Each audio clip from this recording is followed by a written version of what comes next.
প্ৰতিগৰাকী শিক্ষকলৈ প্ৰণাম জনাই আজিৰ অনুষ্ঠান আৰম্ভ কৰিবলৈ ওলাইছো। আজি শিক্ষক দিৱস, গতিকে আমি আলোচনা বিভিন্ন ধৰণেৰে কৰিম। সেই আলোচনাসমূহৰ নিশ্চিতভাৱে আপোনালোকে ভাগ লৈ উপকৃত হ'ব।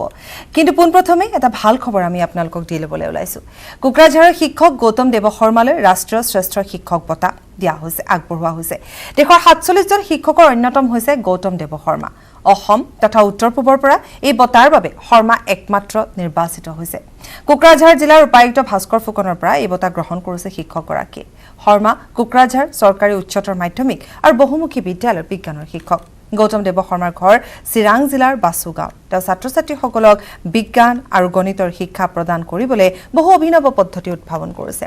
তেওঁ কৰ্মভূমিৰ জটিল সামাজিক আৰু ৰাজনৈতিক পৰিস্থিতিৰ পৰা উদ্ভৱ হোৱা বিপদসংকুল পৰিৱেশকো নেওচি কেৱল শিক্ষাদানত মনোনিৱেশ কৰিছে। গতিকে এয়া নিশ্চিতভাৱে এটা ভাল খবৰ। গতিকে আমি পুনৰ এবাৰ কৈছোঁ যে কোকৰাঝাৰৰ শিক্ষক গৌতম দেৱশৰ্মালৈ ৰাষ্ট্ৰীয় শ্ৰেষ্ঠ শিক্ষক বঁটা ঘোষণা কৰা হৈছে আৰু দেশৰ ৪৭জন শিক্ষকৰ অন্যতম হৈছে গৌতম দেৱশৰ্মা। অসম তথা উত্তৰ পূবৰ পৰা এই বঁটাৰ বাবে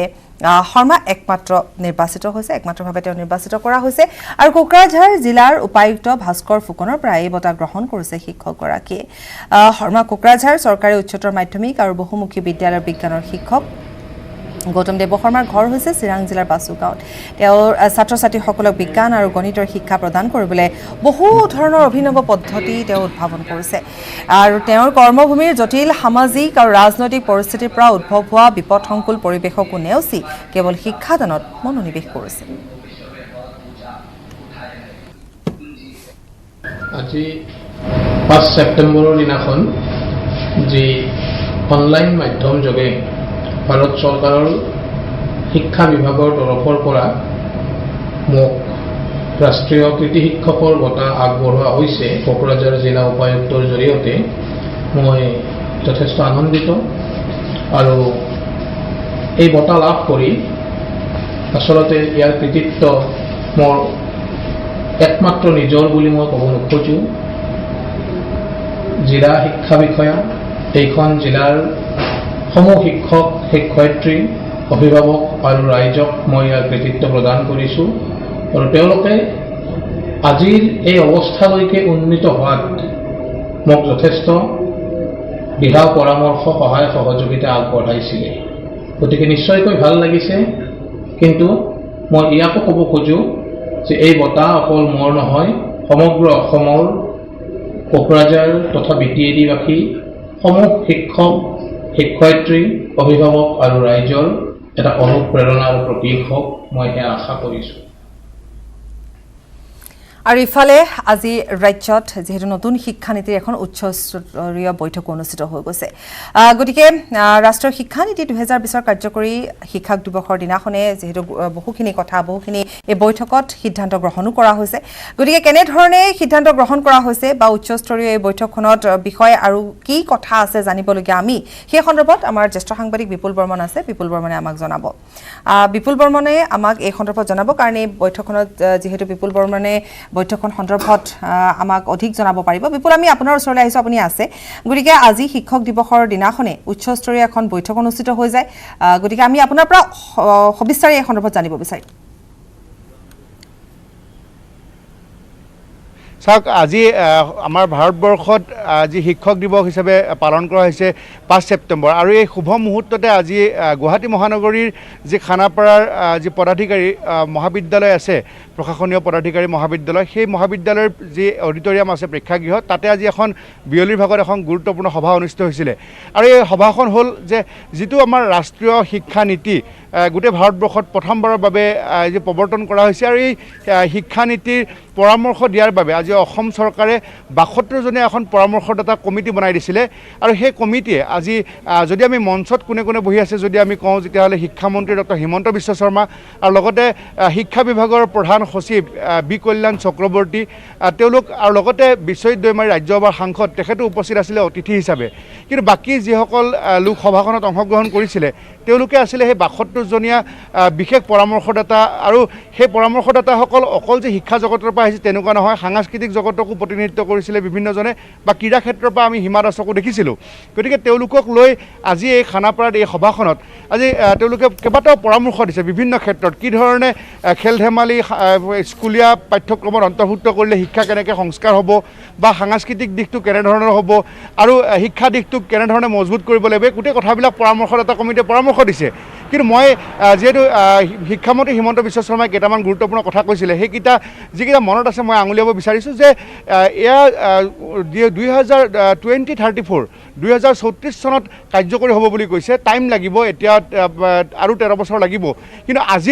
শিক্ষক দিৱসৰ পৰা এই কামটো আৰম্ভ হ'ল। এই ক্ষেত্ৰত আজি স্কুলৰ আন্তঃগাঁথনি নিৰ্মাণ কৰাৰ পৰা একেবাৰে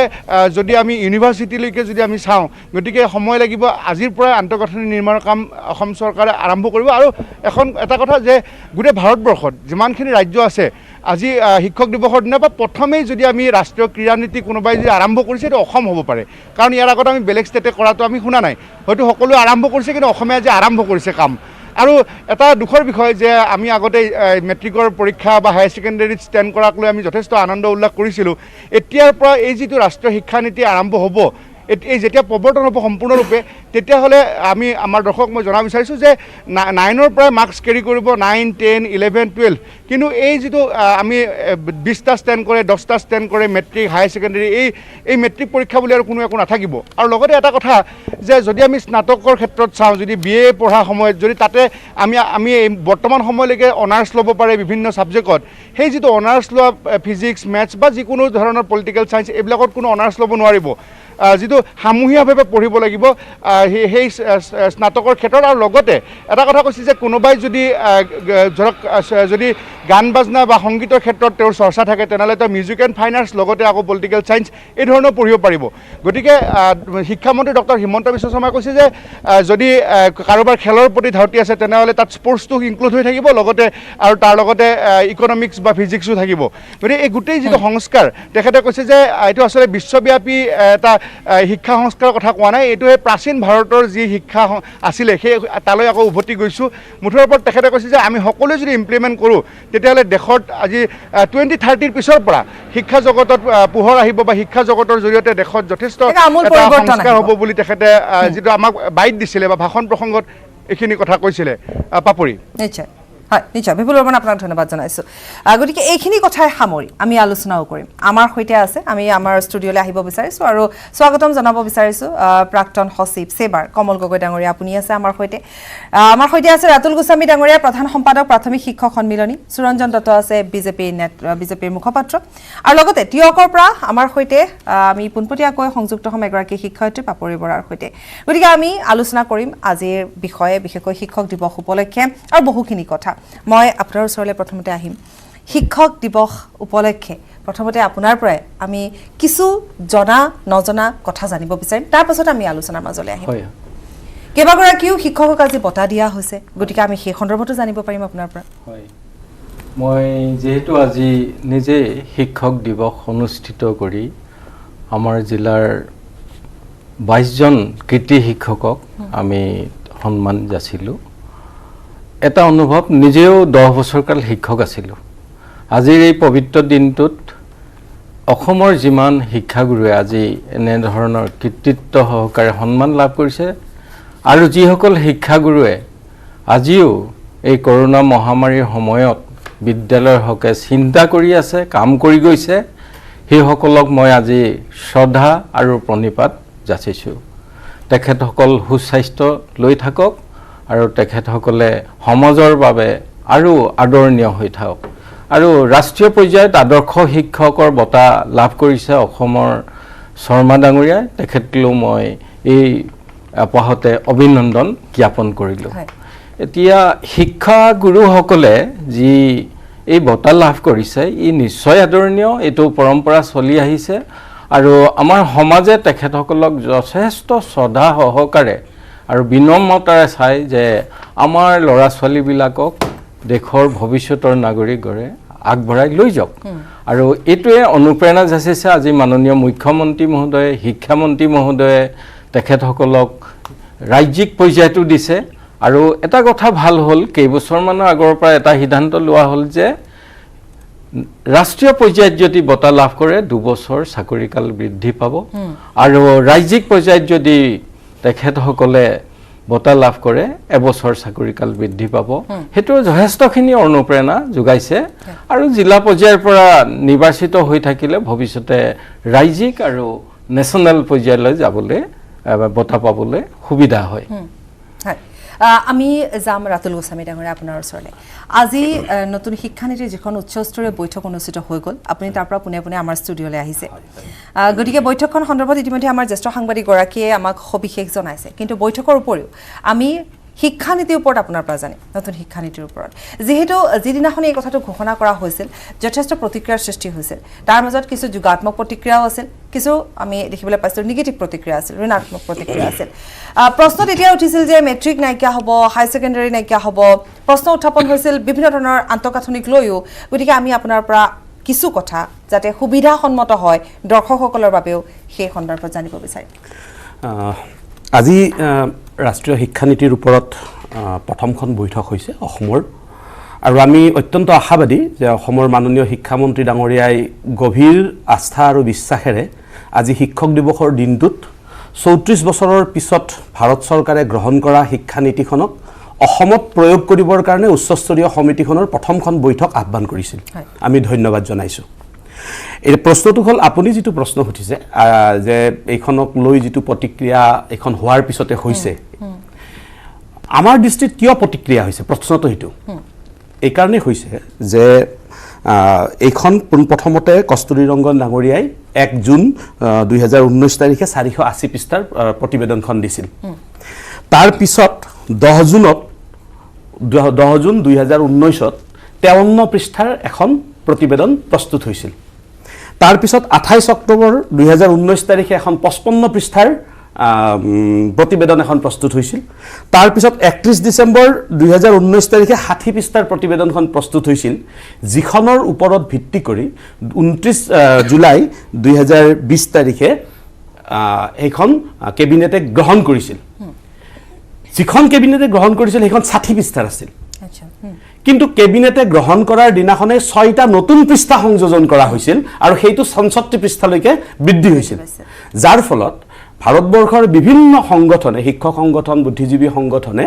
এই 6টা পৃষ্ঠাটো নতুনকৈ কি সংযোজন হ'ল এই সম্পৰ্কে প্ৰশ্ন উত্থাপন কৰিছিল আৰু তাৰ কাৰণে কেন্দ্ৰীয় চৰকাৰে যোৱা 31 আগষ্ট শেষ সময়সীমা কৰি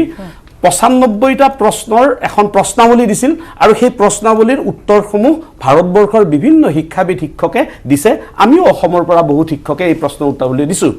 এতিয়া আমি গম পোৱা মতে হয়তো অহা সোমবাৰে ইয়াৰ এখন উচ্চস্তৰীয় বৈঠক আছে সেই বৈঠকত সেই প্ৰশ্নাৱলীৰ ওপৰত ভিত্তি কৰি হয়তো কিছু সংযোজন বা বিযোজন হ'ব পাৰে তাৰ লগত সম্পৰ্ক ৰাখি আসলতে এটা বিতৰ্কৰ সৃষ্টি হৈছিল বিতৰ্ক নম্বৰ 1 বিতৰ্ক নম্বৰ 2 এই যে 64 পৃষ্ঠাৰ প্ৰতিবেদনখন আমি পাইছো এই প্ৰতিবেদনখনত আমি বিশেষকৈ আমি যেহেতু স্কুল এডুকেশ্যনৰ লগত জড়িত স্কুল এডুকেশ্যনটো আমি বেছি ভালকৈ চাইছো আমি দেখিছো যে ইয়াত ফান্ডামেন্টাল ডিউটি আৰু আউটপুট সম্পৰ্কে যিমান কথা কোৱা হৈছে ইয়াত কিন্তু ফান্ডামেন্টাল ৰাইট আৰু ইনপুট সম্পৰ্কে কথা কোৱা হোৱা নাই দ্বিতীয়তে ইয়াত 3 পৰা 18 বছৰ বয়সলৈকে ইউনিভাৰ্সেলাইজেশনৰ কথা কোৱা হৈছে কিন্তু ৰাইট টু এডুকেশ্যন এক্টৰ কথা কোৱা হোৱা নাই এটা কথাটো হ'ল যে 3 পৰা 18 বছৰ বয়সলৈকে ৰাইট টু এডুকেশ্যন এক্টটো থাকিব নে নাথাকিব কাৰণ আপোনালোকে দেখিছে যে প্ৰি প্ৰাইমাৰী সেকশনত ক্লাস 1 আৰু 2 টো আনি দিয়া হৈছে ৰাইট টু এডুকেশ্যন এক্টত কিন্তু ক্লাস 1 ৰ পৰা ক্লাস 8 লৈকে আছিল হেতু যদি এক্সপান্ড কৰে তেতিয়া হলে ক'ব লগা নাই কিন্তু শিক্ষানীতিখনে কিন্তু কত কোৱা নাই যে আৰটিই এক্ট মানে এক্সপান্ড কৰা হ'ব ইয়াত ইউনিভাৰ্সেলাইজেশনৰ কথাহে কোৱা হৈছে তেনেকৈ আৰু ভালেখিনি দিশ আছে যিবোৰ কথা আমি মানে পৰ্যালোচনা কৰাৰ প্ৰয়োজন আছে ইয়াত ধৰক পজিটিভ কথা আছে যে ইয়াত আজি 6% জিডিপিৰ খৰচ কৰাৰ কথা কোৱা হৈছে আমি ভাল পাইছো কিন্তু আমি অসম চৰকাৰক দাবী জনাম যে এইটো আইন হ'ব লাগিব এইটো মুখেৰে কথা হলে নহব কাৰণ কোঠাৰী আয়োগে কৈছিল 1964 তে কোঠাৰী আয়োগে কৈছিল যে 6% জিডিপিৰ খৰচ কৰিব লাগে আজিলৈকে হোৱা নাই এইটোও নহ'ব যদিহে এইটো আইন নহয় গতিকে আমি অসম চৰকাৰক পৰামৰ্শ জনাম যে এইটো আইন কৰিব লাগে শিক্ষা অধিকাৰ আইনখন এক্সপাণ্ড কৰি শিক্ষা অধিকাৰ আইনৰ ভিতৰত 3 পৰা 18 বছৰলৈ আনিব লাগে নিশ্চিতভাৱে অসম চৰকাৰে যিহেতু এখন কমিটিখন বনাইছে এখন কমিটিয়ে পুংখানুপুংখৰূপে সকলো কথা পৰ্যালোচনা কৰি এখন ভাল শিক্ষা নীতি আমি পাম যাৰ জৰিয়তে বা ভাৰতবৰ্ষৰ বা অসমৰ শৈক্ষিক ব্যৱস্থাটোৰ উত্তৰণ ঘটিব ইয়াত থকা ডিমেৰিটছ কিছু আছে আমি এইখিনি পৰ্যালোচনা কৰিলে নিশ্চয় অসম চৰকাৰে পৰ্যায়ক্ৰমে পৰ্যালোচনা কৰি গ'লে নিশ্চয় ইয়াক ভাল দিশলৈ আহিব বুলি আমি আশা কৰিম নিশ্চয় গতিকে নতুন শিক্ষা নীতিক লৈ আমি আশা কৰিব পাৰোঁ কাৰণ বিতৰ্ক সকলোতে থাকিব কিন্তু সেই যিখিনি আপোনাৰ ঋণাত্মক যিখিনি আছে সেয়া যদি সকলো এটা আলোচনাৰ মাজেৰে পৰ্যালোচনাৰ মাজেৰে আগবাঢ়ি যায় তেতিয়াহ'লে নিশ্চিতভাৱে ইও লাভদায়ক হ'ব পাৰিব মই এইখিনি কথা আপোনাৰ ওচৰলৈ আহিম পাতিবলৈ কিন্তু তাৰোপৰি আমাৰ সৈতে বিজেপিৰ মুখপাত্ৰ আছে সুৰঞ্জন দত্ত ডাঙৰীয়া আছে আমি শিক্ষাৰ সন্দৰ্ভত আজি শিক্ষক দিৱস উপলক্ষে আমি কথা পাতিম কিন্তু তাৰ মাজতে যেহেতু এই বিগত দিনকেইটাত কেইবাখনো আঁচনি ইতিমধ্যে ঘোষণা কৰা হৈছে আমি বহুখিনি আঁচনিৰ কথা নাপাতো কিন্তু যিখিনি আঁচনি সুবিধাসন্মত হ'ব পাৰে যিখিনি আঁচনি সঁচাকৈ হিতাধিকাৰীৰ ওচৰলৈ যাব পাৰে সেই আঁচনিখিনি অকণমান যদি আমাৰ ৰাইজক বুজাই দিব পৰা যায় তেতিয়াহ'লে নিশ্চয় উপকৃত হ'ব পাৰিম সকলোকে নমস্কাৰ জনাইছোঁ আৰু সমগ্ৰ বিশ্বৰ যি শিক্ষাগুৰুসকল আছে পূজনীয় শিক্ষাগুৰুসকললৈ মই ইয়াৰ পৰা সেৱা জনাইছোঁ মোৰ মা আৰু দেউতালৈ মই ইয়াৰ পৰা সেৱা জনাইছোঁ আৰু ইয়াতে বহি থকা 2জন শিক্ষাগুৰুলৈকে মই সেৱা আৰু প্ৰণাম যাচিছোঁ বয়স হিচাপে মই আপোনালোকতকৈ সৰু আৰু সামাজিকভাৱে এটা ৰাজনৈতিক দলৰ লগত মই সংযুক্ত হৈ আছোঁ দল আৰু চৰকাৰৰ যিখিনি ৰাইজৰ সুবিধা হোৱাকৈ দল আৰু চৰকাৰে কাম কৰি আছে তাৰ ভিতৰতে আমি আজি 3টা মই বিশেষভাৱে এই আমাৰ ছাত্ৰ ছাত্ৰীসকলৰ উপকৃত হোৱা আৰু যুৱচামে উপকৃত হোৱা আৰু পিছ পৰি থকা যি আমাৰ ইয়াৰে খুব এটা ডাঙৰ জনগোষ্ঠী চাহ জনগোষ্ঠী তেওঁলোকৰ কাৰণেও চৰকাৰে কিখিনি বেনিফিট আৰু বেনিফিচাৰী হিচাপে তেওঁলোকক লৈছে সেইবোৰকে থুলমূলকৈ মই 2টামান কথা ইয়াতে কওঁ আপোনালোকে জানে 2016 চনত আমি ভাৰতীয় জনতা পাৰ্টি আৰু মিত্ৰজোঁটৰ চৰকাৰখনে অসমত আমি শাসনভাৰ কংগ্ৰেছৰ পৰা শাসনভাৰ ল'বলৈ আমি সক্ষম হৈছিলোঁ মাননীয় মুখ্যমন্ত্ৰী সৰ্বানন্দ সোণোৱাল মহোদয়ৰ নেতৃত্বত আৰু চৰকাৰ গঠন হোৱাৰ পাছতেই 2016-17 চনৰ পৰা 2019 আৰু 20 বৰ্ষলৈকে 287 কৰোৰ ছাত্ৰ ছাত্ৰীক কাৰণে ব্যয় কৰিছে এইটো অৰ্থনৈতিক পেকেজ হয় নামভৰ্তিৰ যিটো মাচুলৰ কথা আহিছে সেইধৰণে 5ম শ্ৰেণীৰ পৰা দ্বাদশ শ্ৰেণীলৈকে যি বিনামূলীয়া কিতাপ পোৱাৰ ব্যৱস্থা সেই ব্যৱস্থাটো কিন্তু এই চৰকাৰখনে আৰম্ভণিৰ পৰাই কাম কৰিছে 2016 চনত চৰকাৰ গঠন হোৱাৰ পৰাই তাতো 68.38 কৰোৰ এতিয়ালৈকে বৰ্তমানলৈকে বিনামূলীয়াকৈ এই বেনিফিচাৰীসকলে পাইছে আমি সৰ্বসাধাৰণ ৰাইজে বা এই ধৰণে সামাজিক অনুষ্ঠানবিলাকত জড়িত ব্যক্তিসকলে আমি যেতিয়াৰ পৰাই ডাঙৰ হৈছোঁ বা আপোনালোক যিসকল জ্যেষ্ঠসকল আছে অসমৰ প্ৰত্যেকজন নাগৰিকে দেখিছে যে শিক্ষা স্বাস্থ্যৰ এই 2টা বস্তুক লৈ পিনি কিন্তু একদম ইংৰাজৰ দিনৰ পৰা থকা যি আমাৰ চাহ বাগিচা অঞ্চলৰ যিসকল লোক আছে তেওঁলোকৰ উত্তৰণৰ কাৰণে শিক্ষাতে কওক স্বাস্থ্যতে কওক সেই উত্তৰণৰ কাৰণে কিন্তু বিগত 55 বছৰে যি ৰাজনৈতিক পৰিৱেশ ভাৰতবৰ্ষ বা অসমত বিশেষকৈ হৈছিল 15 বছৰ কংগ্ৰেছ চৰকাৰ থকা সময়টো হৈছিল সেই ধৰণে চকুত পৰা ধৰণে তেওঁলোকে কিছু কাম কৰিব পৰা নাছিল যিটো ডাইৰেক্ট বেনিফিট বুলি কয় স্কিমছটো ওলাইছিলে কিন্তু ডাইৰেক্ট বেনিফিটটো সেই সময়ত খুব কম মানুহে পাইছিল কিন্তু 2016 চনত মাননীয় সৰ্বানন্দ সোণোৱাল মহোদয়ৰ নেতৃত্বত চৰকাৰ গঠন হোৱাৰ পাছতেই আপোনালোকক জনাবলৈ পাই মই সুখী হওঁ যে এইবিলাক ষ্টেটিষ্টিক্স হয় যিবিলাক আপোনালোকে অসমৰ সমগ্ৰ ৰাইজে এইখিনি বস্তু জল পটপটকৈ দেখিছে স্বাস্থ্যখণ্ডৰ বাবে 500 GNM নাৰ্ছৰ কাৰণে আমাৰ চৰকাৰ অহাৰ পাছতে প্ৰথম এই ব্যৱস্থাটো কৰিছে বেনিফিটটো এক্সপানশ্যন কৰিছে চৰকাৰখনে চাহ জনগোষ্ঠী গোটেই জনগোষ্ঠীটোৰ বিষয়ে যদি আমি ক'ব যাওঁ যে স্বাধীনোত্তৰ কালৰ পৰা তেওঁলোকৰ কিন্তু কণ্ট্ৰিবিউশ্যন অসমৰ কাৰণে অসমৰ সমাজ জীৱনৰ কাৰণে যথেষ্টখিনি কৰিছে বহু তেওঁলোকৰ চাহ জনগোষ্ঠীয়ে বহুত এনেকুৱা ধৰণৰ মানুহ যিসকলৰ বিষয়ে তেওঁলোকৰ জনগোষ্ঠীৰ মানুহে পাহৰি গৈছিলে আমাৰ মানুহখিনিয়েতো পাহৰিছে তেওঁলোকৰ নিজা জনগোষ্ঠীৰ মানুহে পাহৰিছিলে চৰকাৰ গঠন হোৱাৰ পাছতে আপোনালোকে মাংৰি উৰাং একদম ইতিহাসত নাম থাকিব পৰা তেওঁলোকৰ এজন খুব জনগোষ্ঠীটোৰ এজন খুব ডেডিকেটেড নাগৰিক তেওঁৰ নামত আমি এতিয়া দক্ষতাৰ বিষয়ে কওঁ স্কিলৰ বিষয়ে কওঁ খেলা ধূলাৰ পৰা আৰম্ভ কৰি যিটো আমাৰ অসমক এখন ইয়াত স্পৰ্টছ হাব কৰিব বিচাৰিছে চৰকাৰখনে সেই ধনুবিদ্যাৰ প্ৰতিষ্ঠান তেওঁৰ নামত কৰিব বিচাৰিছে সেই একেধৰণে আপুনি যদি চাই শ্বহীদ দয়াল দাস পানিক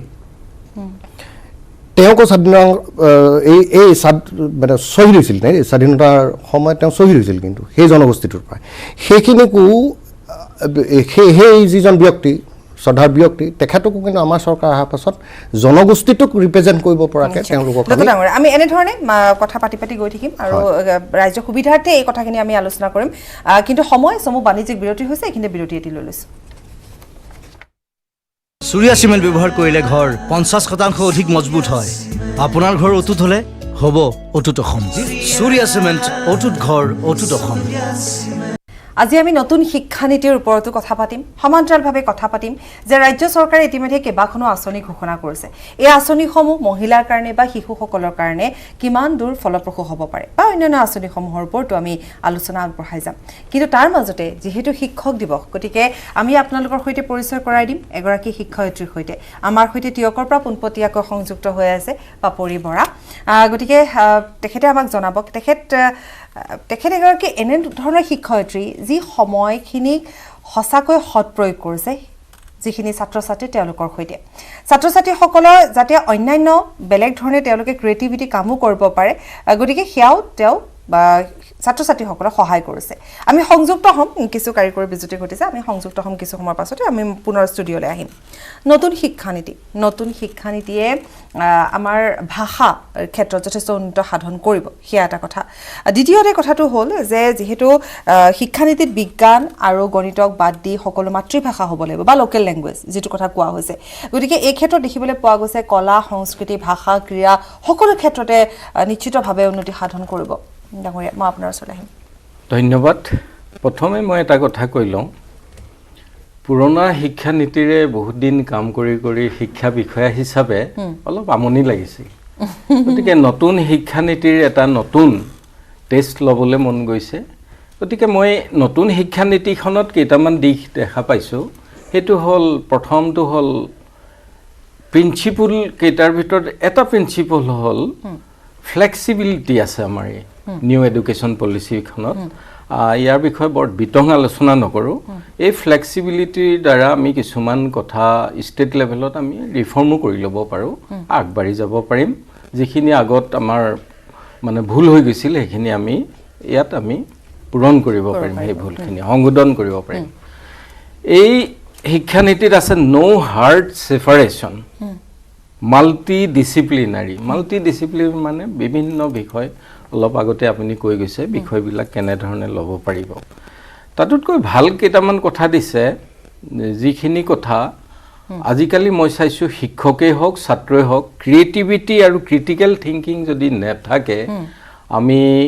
আৱিষ্কাৰ বা তাহানি আমাৰ যেনেকৈ মহাভাৰত ৰামায়ণ লিখিছিলে বা বিভিন্ন চন্দ্ৰযান উৰুৱাইছিলে এইখিনিতো আজি বহু যুগত আমি দেখা পাইছোঁ বহুত গেপ হৈ গৈছে এই গেপবিলাক পূৰণ কৰিবলৈ হ'লে ক্ৰিয়েটিভিটি আৰু ক্ৰিটিকেল থিংকিংবিলাক কণমানি বয়সৰ পৰা আমাৰ ল'ৰা ছোৱালীক সোমোৱাই দিব লাগিব ডাঙৰীয়া মই অকণমান ৰখাই দিওঁ আপোনাক এই যে কথাটো আপুনি ক'লে মই তাৰ বাবে সংযুক্ত হৈছোঁ যিগৰাকী শিক্ষয়িত্ৰীৰ কথা মই ইতিমধ্যে আপোনালোকক কৈছোঁ পাপৰি বৰা টিয়কৰ পৰা সংযুক্ত হৈছে তেওঁৰ ওচৰলৈ যাম যিহেতু প্লাষ্টিকৰ বটল কাটি তেওঁ যিসকল ছাত্ৰ ছাত্ৰী তেওঁলোককো শিকাইছিলে ৰং কৰি খুব সুন্দৰভাৱে কিছু সৃষ্টিমূলক কাম তাৰোপৰি আজি শিক্ষক দিৱসৰ দিনা তেওঁৰ অনুভৱ আমি জানিব বিচাৰিম স্বাগতম জনাইছোঁ আমাৰ অনুষ্ঠানলৈ পাপৰি বৰা ডাঙৰীয়ানী আপুনি নিশ্চয় মোক শুনিছে গতিকে আজি শিক্ষক দিৱসৰ দিনা নিশ্চিতভাৱে আজিৰ দিনটোত অন্তত এই কোভিডৰ সময়ছোৱাত কিছু উৰুঙা আপোনাৰ লাগিছে অনুভৱ হৈছে তথাপিতো এগৰাকী শিক্ষয়িত্ৰী হিচাপে আপুনি আপোনাৰ দায়িত্ব কৰ্তব্য সকলো আপুনি পালন কৰিছে কণ ছাত্ৰ ছাত্ৰীসকলক আপুনি আগুৱাই নিবৰ বাবে এই সময়খিনি কেনেকৈ সৎপ্ৰয়োগ কৰিছে আপোনাৰ পৰা জানিব বিচাৰিম ধন্যবাদ প্ৰথমে মই ধন্যবাদ আৰু কৃতজ্ঞতা জনাইছোঁ নিউজ 18ৰ সমূহ কৰ্মকৰ্তা আজিৰ ইমান সুন্দৰ দিনটোত মোক এই আলোচনাত অংশগ্ৰহণৰ সুযোগ দিয়াৰ বাবে। দ্বিতীয়তে মই মোৰ জীৱনত লগ পোৱা প্ৰতিজন শিক্ষাগুৰুক আজি এই দিৱসৰ শুভকামনা জনাইছোঁ। মোৰ এই ক'ভিডৰ যিটো ক'ভিড মহামাৰীৰ সময়ত যিটো দুঃসময় বুলিয়ে ক'ব লাগিব, আৰু এই সময়খিনিত বিশেষভাৱে ক্ষতিগ্ৰস্ত হৈছে আমাৰ ছাত্ৰ ছাত্ৰীসকল। মই এই সময়ছোৱাত আমাৰ যিহেতু বিভাগীয় নিৰ্দেশনা আহিছিলে যে আমি অনলাইন ক্লাছ কৰোঁ, আৰু এইখিনিতে মই সুখেৰে জনাব বিচাৰিছোঁ এই নিৰ্দেশনাটো আমি কৰোণা মহামাৰীৰ পৰিপ্ৰেক্ষিতত বিদ্যালয়সমূহ বন্ধ হোৱাৰ পিছতহে আমি পাইছোঁ যে আমি হোৱাটছআপ গ্ৰুপ খুলিব লাগে, তেওঁ ছাত্ৰ ছাত্ৰীসকলক হোৱাটছআপ গ্ৰুপতে পাঠদান কৰিব লাগে। কিন্তু আমাৰ বিদ্যালয়ত মই হোৱাটছআপ গ্ৰুপ 2018 চনতে খুলিছিলোঁ। আমাৰ অভিভাৱক যিসকলৰ আছে তেওঁলোকৰ সৈতে মই এটা হোৱাটছআপ গ্ৰুপ খুলিছিলোঁ। তাতো আমি বিদ্যালয়ৰ শেষতো আমি পাঠদানৰ আদান প্ৰদান কৰিছিলোঁ, আৰু সেই হেতুকে নতুনকৈ এটা গ্ৰুপ খুলিব লগা হোৱা নাছিলে। আৰু এইখিনিতে এটা দুখৰ কথা কি, আমাৰ প্ৰায় 50% ছাত্ৰ ছাত্ৰীৰে কিন্তু মোবাইল নাই, আৰু যিসকলৰ মোবাইল আছে তেওঁলোকৰ মোবাইলখিনিও কিন্তু এণ্ড্ৰইড নহয়। সেইকাৰণে আমি প্ৰায় 40% ল'ৰা ছোৱালীকে ঢুকি পাইছিলোঁ এই অনলাইন ব্যৱস্থাৰ জৰিয়তে। কিন্তু আমি এটা কাম কৰিছিলোঁ, যিসকলক আমি ফোনত যোগাযোগ কৰিব পাৰোঁ তেওঁলোকৰ লগত ফোনত যোগাযোগ কৰিছিলোঁ। লগতে যাৰ এণ্ড্ৰইড ফোন আছে, হোৱাটছআপ আছে, তেওঁলোকৰ কাষৰ যিকেইটা ছাত্ৰ ছাত্ৰী তেওঁলোকক কিন্তু তাৰ পৰাই আমি সমল গোটাবলৈ অনুৰোধ জনাইছিলোঁ। এনেদৰে আমি এই সময়ছোৱাত পাঠদানৰ ধাৰা অব্যাহত ৰাখিছোঁ। লগতে যিমানখিনি পাৰোঁ ক'ভিডৰ প্ৰট'কলটো মানি মই যিমানকেইজন ছাত্ৰ ছাত্ৰী ঘৰলৈ যাব পাৰোঁ গৈছোঁ। লগতে যিসকল আমাৰ যিহেতু পিছপৰা অঞ্চল, পিছপৰা বুলি এইটো কাৰণেই কৈছোঁ, আমাৰ অভিভাৱকসকলৰ কোনো চৰকাৰী চাকৰি তেনেকৈ নাই, বেছিভাগে হাজিৰা কৰে, নহ'লে বা কোনো ব্যক্তিগত প্ৰতিষ্ঠানত কৰ্মৰত তেওঁলোক। সেইকাৰণে মই চৰকাৰী নিৰ্দেশনা অনুসৰি যদিও 5টা পৰিয়ালক আৰ্থিক আমাক অনুদান দিবলৈ কৈছিলে, মই কিন্তু 5টা পৰিয়ালৰ উপৰিও মই মোৰ বিদ্যালয়ৰ প্ৰায় 21টা পৰিয়ালক মই সামান্য পৰিমাণে হ'লেও খাদ্যবস্তু যোগান ধৰিছিলোঁ এই সময়খিনিত। আৰু যিমানক পাৰোঁ সুধিছোঁ, খবৰ লৈছোঁ। আৰু ছাত্ৰ ছাত্ৰীসকলৰ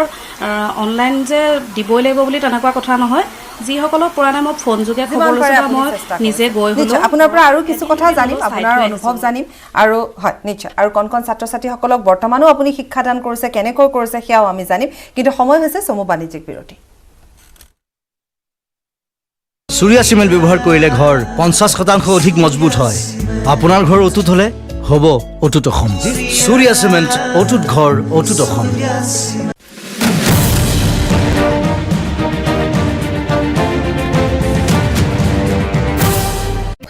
নতুন শিক্ষানীতিয়ে কিমান দূৰ প্ৰভাৱ পেলাব পাৰে, বা নতুন শিক্ষানীতিত এনেধৰণৰ যিখিনি বিষয়বস্তু আছে যিখিনি লৈ আমি আগবাঢ়িব লাগিব বুলি কোৱা হৈছে, গতিকে সেয়াই কেনেধৰণে প্ৰতিক্ৰিয়া পেলাব বা প্ৰভাৱ পেলাব সেই সন্দৰ্ভতো আমি জানিম। আৰু যিহেতু আমি পজিটিভিটি বা নিগেটিভিটিৰ ওপৰত আমি পাতিছোঁৱেই, কিন্তু আমি পাতি আছিলোঁ যে আপুনি কৈ আছিলে যে ক্ৰিয়েটিভিটিৰ কথা এটা আহি পৰিছিলে,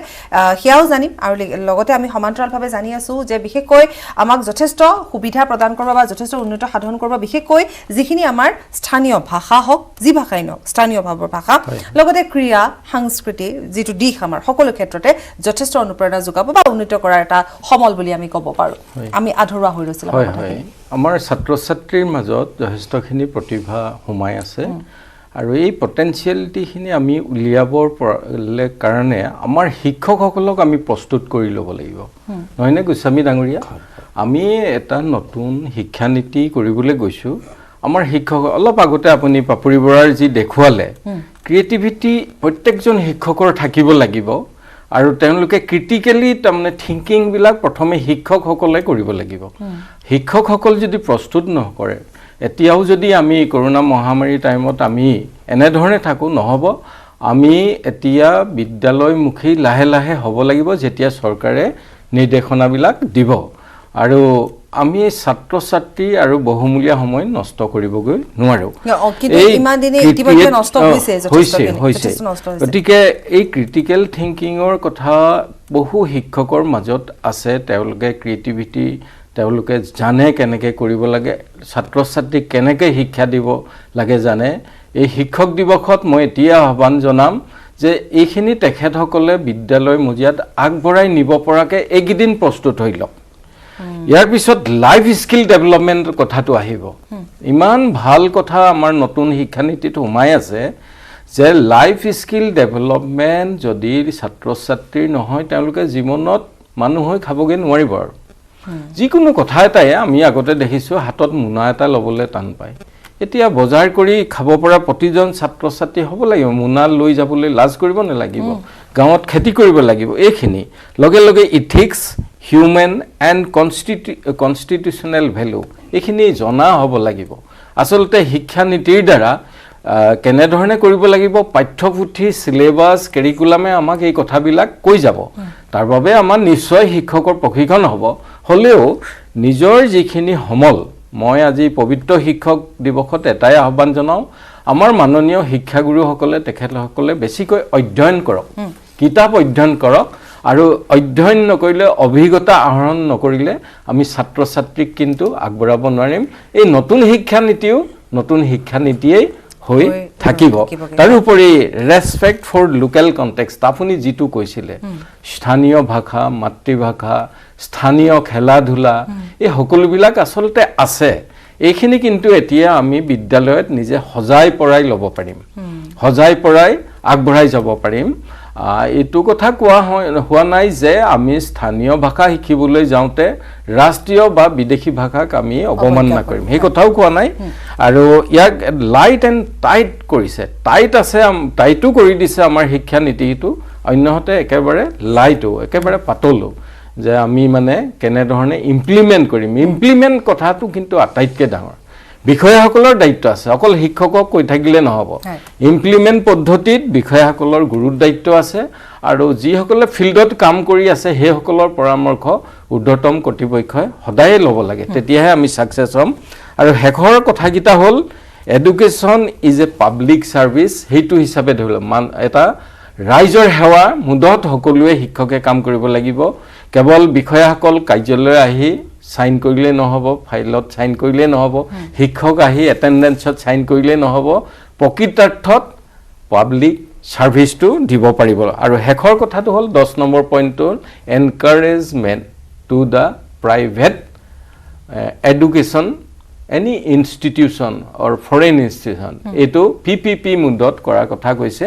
যিহেতু আমাৰ এতিয়া প্ৰাইভেট ছেক্টৰত বহুত স্কুল আছে, আমি দেখা পাওঁ যে শংকৰদেৱ নিকেতন, জাতীয় বিদ্যালয় বা অন্যান্য মানে ইংলিছ মিডিয়ামৰ বিদ্যালয়, তেওঁলোকৰ শিক্ষকসকলে কিন্তু যথেষ্ট ডেডিকেটেড মাইণ্ডেৰে কাম কৰে। হয়তো চেলাৰী কম পাব পাৰে, তেখেতসকলে যথেষ্ট ক্ৰিয়েটিভিটি, ক্ৰিটিকেল থিংকিং এইবিলাক দি দিবলৈ বাধ্য। কিন্তু এটা চাব লাগিব আমাৰ গোটেই কেৰিকুলামখনত, যদিও বাধ্যতামূলক শিক্ষা বা আমাৰ ফ্ৰী মানে কম্পালচৰি এডুকেশ্যনৰ কথাটো কৈছে, তাত কেইটামান বিষয় একেবাৰে এৰি চলিব নোৱাৰোঁ। যেনেকৈ আমি স্কলাৰশ্বিপ এক্সামিনেশ্যন, CM স্কলাৰশ্বিপ এক্সামিনেশ্যনত মুখ্যমন্ত্ৰীৰ যিটো বৃত্তি পৰীক্ষা, বহু টকা কিন্তু চেণ্ট্ৰেললৈ ঘূৰি যায়গৈ। এইটো ধৰি ৰাখিবৰ কাৰণে এইটো এটা কিন্তু উত্তীৰ্ণ হোৱা পৰীক্ষা। ক্লাছ 5ত উত্তীৰ্ণ হোৱা পৰীক্ষাটোৰ বাবে আমাৰ প্ৰত্যেকজন শিক্ষকে, গাৰ্জেনে ল'ৰা ছোৱালীক প্ৰস্তুত কৰিব লাগে। আমি আজি জিলা পৰ্যায়ত এইখিনি মৰিগাঁও জিলাত কৰাইছোঁ, তেনে আমাৰ গোস্বামী ডাঙৰীয়া তেখেতৰ জিলাতো কৰাইছে। মই অসমৰ প্ৰতিখন জিলাতে এইটো কৰোৱাটো বিচাৰোঁ। কিয় পইচা ঘূৰি যাব লাগে? বৃত্তি পৰীক্ষাত তেতিয়া আমি 10 টকা এটা পালে কিমান ভাল পাইছিলোঁ। ক্লাছ 8ৰ বৃত্তি পৰীক্ষাৰ কাৰণে প্ৰস্তুতি কৰাব লাগে। এতিয়াও আমাৰ মেট্ৰিক পৰীক্ষা অতি সোনকালে গুচি নাযায়, এই মেট্ৰিক পৰীক্ষা হয়তো 22-23 চনলৈকে থাকিব। গতিকে মেট্ৰিক পৰীক্ষাৰ বাবে প্ৰত্যেক জিলাৰ আমাৰ শিক্ষা বিষয়াসকলে শিক্ষকৰ দ্বাৰা প্ৰস্তুতি চলাব লাগে, যাতে 100% মেট্ৰিক মানে পৰীক্ষাত ছাত্ৰ ছাত্ৰীয়ে উত্তীৰ্ণ হয়। এইখিনি দিশ কিন্তু নিউ এডুকেশ্যন পলিচি অহাৰ আগতে আমাৰ কৰিব লগা আছে। সদায়ে আমি ল'ৰা ছোৱালীকে দুখ দি থাকিলে নহ'ব, আমাৰ দায়িত্ব আছে। নিউ এডুকেশ্যন পলিচিয়ে কিন্তু এনেকুৱা কথাবিলাক লৈ আনিব হয় গতিকে নিউ এডুকেশ্যন পলিচি অহাৰ আগতে বা কাৰ্যকৰী হোৱাৰ আগতে এতিয়া সকলো আপোনালোকো সাজু হ'বলৈ হ'ল সাজু আপোনাৰ জৰিয়তে আপুনি শিক্ষক সমাজলৈ আহ্বান জনাইছে সকলো সাজু ইতিমধ্যে আমাৰ চৰকাৰৰ পৰা যথেষ্ট শিক্ষক মানে নিযুক্তি দিছে তেওঁলোকৰ ৰেগুলাৰাইজ হৈছে যথেষ্টখিনি আমাৰ এতিয়া ফিল্ডত কাম চলি আছে কিন্তু 11খন কমিটি আজি গঠন কৰি দিয়া হৈছে হয় হয় আজি প্ৰথম বৈঠকত গোটেই শিক্ষা নীতিখনৰ ওপৰত পুংখানুপুংখৰূপে পৰ্যালোচনা কৰাৰ কাৰণে 11খন সমিতি গঠন কৰিছে আৰু সেই প্ৰতিখন সমিতিয়ে নিজা নিজা টাইম ফ্ৰেমত নিজৰ নিজৰ প্ৰতিবেদন দাখিল কৰিব আৰু সেইমতে কামখিনি আগবঢ়াই যাব তো মই ছাৰে ইতিমধ্যে কৈছে তাৰ লগত মই দুটা কথা সংযোগ কৰি দিব বিচাৰিছোঁ মই অসম চৰকাৰলৈকে এই মঞ্চৰ পৰা আহ্বান জনাম নতুন শিক্ষানীতি আহি আছে যেহেতু নতুন শিক্ষানীতিয়ে আমি নতুনভাৱে কাম কৰিব লাগিব তাৰ আগতেই অসমৰ স্কুল এডুকেশ্যনত থকা কেইটামান সমস্যা অসম চৰকাৰে শেষ কৰক এক বেতন বঞ্চিত শিক্ষকসকলৰ যিটো সমস্যা আছে শিক্ষামন্ত্ৰী ডাঙৰীয়াই কৈছিল আগষ্ট মাহৰ ভিতৰত কৰিব বুলি কিবা কাৰণত কৰিব পৰা নাই এটলিষ্ট ছেপ্টেম্বৰ মাহৰ ভিতৰত শেষ কৰক প্ৰভিন্সিয়েলাইজেশ্যনৰ কিছু কাম বাকী আছে এইখিনি কাম শেষ কৰক মুখ্যমন্ত্ৰী ডাঙৰীয়াই যোৱা 30 ডিচেম্বৰ 2019 তাৰিখে আমাক আলোচনা কৰি আমাৰ সংগঠনৰ লগত আলোচনা কৰি শিক্ষা আৰু বিত্ত বিভাগক নিৰ্দেশ দিছিল যে ৰাজ্যৰ প্ৰাথমিক বিদ্যালয়ৰ প্ৰধান শিক্ষকসকলৰ কামটো অতি সোনকালে শেষ কৰিব লাগে আৰু এই কামটো 8 মাহ পাৰ হ'ল মুখ্যমন্ত্ৰী ডাঙৰীয়াৰ নিৰ্দেশ শিক্ষা আৰু বিত্ত বিভাগে পালন কৰা নাই এইটো অতি সোনকালে শেষ কৰক আৰু স্নাতক শিক্ষকসকলৰ যি গ্ৰেড পেটো